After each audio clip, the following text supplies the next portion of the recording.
अगर आप पहली बार हमारे चैनल पर आए हैं तो मैं आपसे रिक्वेस्ट करूंगा सब्सक्राइब करें और साथ ही न्यू वीडियो की नोटिफिकेशन सबसे पहले पाने के लिए बेल आइकन पर क्लिक करें और दोस्तों वीडियो को लाइक करना बिल्कुल ना भूलें। Thank you.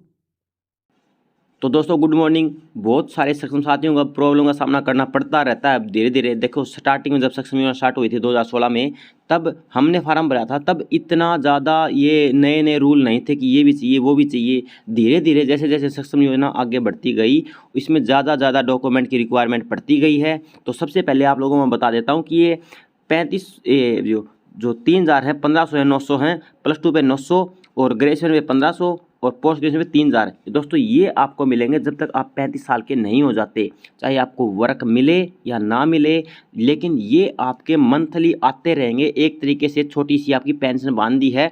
जब तक आप 35 साल के जैसे ही 35 साल के हो गए, तब जा करके आपका ये भत्ता नहीं आएगा, तब आपके पास काम भी नहीं आएगा।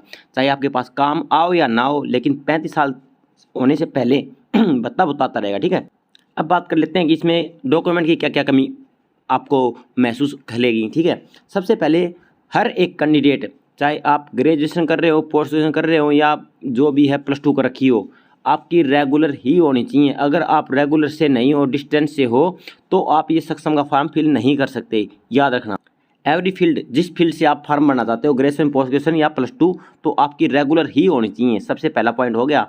और आगे पढ़ाई ना कर रहा हो दोस्तों, इसमें आगे रिकवरी हो जाती है, विद इंटरेस्ट आपको पैसे वापस देने पड़ जाते हैं। अगर आप सक्षम योजना फॉर्म भर रहे हैं तो ये रूल आपको फॉलो करने ही पड़ेंगे। ऐसा नहीं है कि अगर आप, कोई लड़का है, लड़की है, उसने +2 में एडमिशन ले लिया था, उसकी +2 होगी और सोच रहा कि अब मैं आगे कॉलेज में एडमिशन ले लेती हूँ और मेरी साथ साथ ग्रेजुएशन चलती रहेगी और +2 में मैं बता लेती रहूँगी या लेता रहूँगा, तो दोस्तों ये नहीं चलेगा। पहले बता रहा हूँ, आज का जो PPP ID है, फैमिली ID, उससे आपका सारा डाटा फैचिंग कर लिया जाता है और आपको उनको पता लग जाता है। आपके घर पे एक बाकायदा नोटिस आएगा एम्प्लॉयमेंट ऑफिस की तरफ से कि आपने ये इतने दिनों पे ले रखे हैं, ये तो सारे जमा कराओ और इसके ऊपर विद इंटरेस्ट जो है सारे आप एम्प्लॉयमेंट ऑफिस में जमा कराओ। ये होता है रूल। ये रूल पढ़े बिना आप फार्म ना भरें, क्योंकि बहुत सारे नहीं, लगभग आज के दिन कोई ही ऐसा होगा कि जो +2 के बाद पढ़ाई छोड़ता होगा।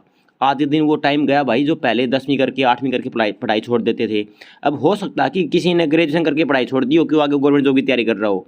ठीक है, कोई पोस्ट ग्रेजुएशन कर भी रहा हो। ठीक है, दूसरा रोल है कि आगे आप पढ़ाई ना करने हो। परिवार की वार्षिक आय अगर आपकी फैमिली ID में 3 लाख से ज़्यादा है, तो आप सक्षम योजना का फार्म एलिजिबल नहीं हो, क्योंकि ये अगर ये फार्म भरते ही आप रिजेक्ट हो जाओगे। 3 लाख से कम होनी चाहिए फैमिली ID में आपकी इनकम। हरियाणा का ही स्थायी निवासी हो, याद रखना है। अगर आप बाहर से हो तो आप सक्षम योजना का फॉर्म नहीं फिल कर सकते। चाहे आप राजस्थान से हो, चाहे आप हिमाचल से हो, आप फॉर्म फिल नहीं कर सकते। किसी भी तरह का कोई कार्य ना कर रहा हो, मतलब ये है कि आप बिल्कुल बेरोजगार होने चाहिए। कहीं प्राइवेट में जॉब नहीं करनी चाहिए, कहीं आप कुछ भी नहीं कर रहे हो तो बेरोजगार हो, तो ये बेरोजगारी भत्ता ही है। पढ़ाई रेगुलर की, ओपन से बोर्ड, मतलब ये तो मैंने बता ही दिया। ठीक है, एक दो पॉइंट जो मिस हो जाते हैं वो मैं आपको बोल के बता दूंगा। बेरोजगार ये मैंने बता दिया। सक्षम योजना में जोड़ने के लिए अब उसका पहला नाम एम्प्लॉयमेंट ऑफिस रजिस्टर, ये दो चीज़ें होती हैं दोस्तों। ठीक है, जो एम्प्लॉयमेंट ऑफिस और सक्षम योजना, सक्षम योजना 2016 से आई है, लेकिन जो एम्प्लॉयमेंट ऑफिस में जो रजिस्टर्ड नाम होता था अपना HREX पे, ये सालों से साल से चलता आ रहा है। ठीक है, और अब क्या कर दिया कि पहले ऐसा होता था कि जैसे आज +2 बेस पे पर नाम फीड करवा दिया और 3 साल के बाद उसको भत्ता मिलना स्टार्ट हो जाता था, लेकिन अब ऐसे कर दिया कि अगर आज ही आप फार्म भरते हो एम्प्लॉयमेंट का और साथ साथ एम्प्लॉयमेंट का भरने के बाद आपको एक रजिस्ट्रेशन नंबर मिलेगा, वो रजिस्ट्रेशन नंबर से आप सक्षम का फार्म भर दो तो आपका आज से ही भत्ता स्टार्ट हो जाता है। ठीक है, ये सक्षम योजना का बस यही इंस्टेंटली काम दिया है कि इंस्टेंटली आपको भत्ता मिलेगा। ये एक नया चीज़ है ये सक्षम योजना। अदरवाइज आपको भत्ता तो ये पहले ही मिलता था। अपने पुराने टाइम पे जो होते थे अपने ताऊ काका उस टाइम के, उनको भी मिलता होगा शायद 100-200 रुपये जितना मिलता था।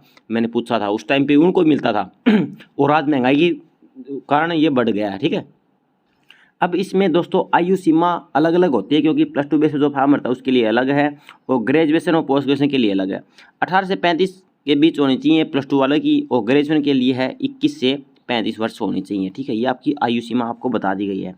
अब सक्षम स्कीम में आपको डॉक्यूमेंट क्या क्या चाहिए। देखो दोस्तों, डॉक्यूमेंट की बात ऐसे है, आपके पास जितने भी डॉक्यूमेंट हैं आप सारे के सारे लेके जाओ, एवं मोटे मोटे मैं बता भी देता हूँ, लेकिन फिर भी आप अपने डॉक्यूमेंट हैं जो एक आपकी अलग से पोर्टली होती है डॉक्यूमेंट वाली, वो सारी लेके जाओ। पता नहीं किस टाइम पे वो क्या मांग ले कि अब नए रूल हो गए, क्योंकि अब देखो मान लो कि मैंने सक्षम योजना रजिस्टर कर रखा है, अब मैं दोबारा से करने से रहा, लेकिन मोस्टली जो मोटा मोटा पता है वही बता सकता हूँ, लेकिन फिर भी सारे डॉक्यूमेंट लेके जाना, जैसे कि ration card, Aadhaar card, mobile number, email ID, परिवार पहचान पत्र PPP, bank copy, Haryana registration certificate, ठीक है, डोमिसाइल हो गया आपका, इनकम सर्टिफिकेट, शैक्षणिक योग्यता कि आपकी भाई कौन सी क्या ये आपने +2 कर रखी है, ग्रेजुएशन कर रखी है, DMC वगैरह, और एम्प्लॉयमेंट रजिस्ट्रेशन ID कार्ड, मतलब ये जो आप HRE से बढ़ने के बाद फिर आपको रजिस्ट्रेशन ID कार्ड मिल जाएगा, वो उसके थ्रू आप सक्षम योजना में अप्लाई कर पाओगे, ठीक है।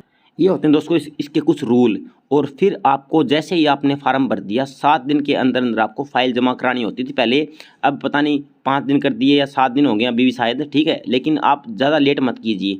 जैसे आपने आज फार्म भरवा लिया तो आज फ्री हैं तो आज ही एम्प्लॉयमेंट ऑफिस में फाइल जमा करवा दीजिए, अगर आज नहीं होती तो कल करवा दीजिए, क्योंकि इसके ये बीच में लटका मत देना इस चीज़ को कि हाँ करवा देंगे, या फिर आप इसके पीछे पड़ोए मत, क्योंकि ये वो चीज़ है, अगर आपका फार्म कहीं से भी थोड़ा सा मिस्टेक में आ गया ना, फिर आप चक्कर लगाते रहना भाई साहब, आपको पता नहीं मिलेगा। और ये वो वाले पैसे हैं जो आपको बिल्कुल फ्री के दिए जा रहे हैं 35 साल तक, हर मंथली आपको लगभग मोस्टली एवरेज देखा जाए तो ग्रेजुएट ही मिलेंगे सभी, इक्का दुक्का मिलेगा कि जो भाई +2 में ही हैं, और कुछ हो सकता है कि भाई पोस्ट से मिलें, ठीक है, बाकी 70% या 80% ये मिलेंगे कि ग्रेजुएट, और 20% या 30% आपको मिल जाएंगे पोस्ट ग्रेजुएट, ठीक है।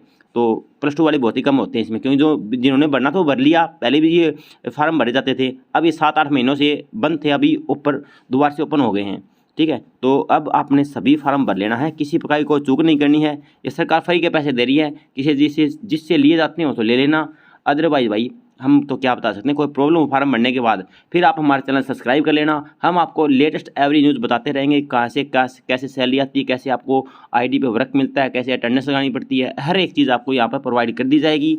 ये वीडियो हर एक ग्रुप में सेंड कर देना, क्योंकि बहुत सारे साथी अब फार्म भरने वाले हैं, उनको ये चीज़ें पता होना चाहिए, क्योंकि एक मिस्टेक कारण वो पूरा फिर फार्म दोबारा से नहीं भर पाएगा। सिर्फ अब की बार एक मौका दे रहे हैं, पहले बता रहा हूँ, फिर बोलोगे कि आप ऐसे करके दोबारा से फार्म भरवा दोगे, ऐसे कर दो ना, कुछ भी नहीं होगा, एक मौका है, पहले बता रहा हूँ। ये मैंने कल CSC सेंटर में एक फार्म भर के आया था विश्व भारती का, ठीक है, उसके निकले हुए थे, तो उसके मैंने पूछा कि अब इसके कुछ कोई नया रूल आया हुआ क्या, क्योंकि सबसे ज़्यादा तो पता होता है उनको ही, जो CSC सेंटर पे हर एकदम फार्म भरते रहते हैं, आज किसका भर दिया, कल किसका भर दिया, कुछ और नए डॉक्यूमेंट की जरूरत पड़ी तो उनको सबसे ज़्यादा पता होता है, हमसे भी ज़्यादा CSC सेंटर वालों को पता होता है, इसलिए वहाँ पर जा करके और फार्म पास बैठ के ही भरवाएं। जैसे मैं पास बैठा था, मैंने टेलीग्राम पे आपको सेंड किया था फोटो कि मैं ये फार्म भरवा रहा हूँ, तो ऐसे ही टेलीग्राम ग्रुप भी ज्वाइन कर लेना, मेल ID हमने डिस्क्रिप्शन बॉक्स में दे रखी है, फार्म भरवाते टाइम पास बैठ जाना, अपने सारी स्पेलिंग चेक करते रहना कि हाँ ये सही है, आधार कार्ड चेक कर लेना, नंबर चेक कर लेना, हर एक चीज़, क्योंकि वो तो टाइपिंग करता जाएगा, आपको सिर्फ देखते रहना है। ये चीज़ें छोटी छोटी ज़रूर हैं, लेकिन ये चीज़ें आखिरी में जाकर के अगर आप चेक नहीं करते हो तो बहुत बड़ी प्रॉब्लम का सीन बनती हैं, ठीक है। ओके दोस्तों, कोई प्रॉब्लम हो तो हमें कमेंट बॉक्स में, मेल ID में, टेलीग्राम पे सभी जगह फॉलो कर लेना, हम आपको आपकी प्रॉब्लम का सॉल्यूशन बता देंगे। Okay, have a nice day.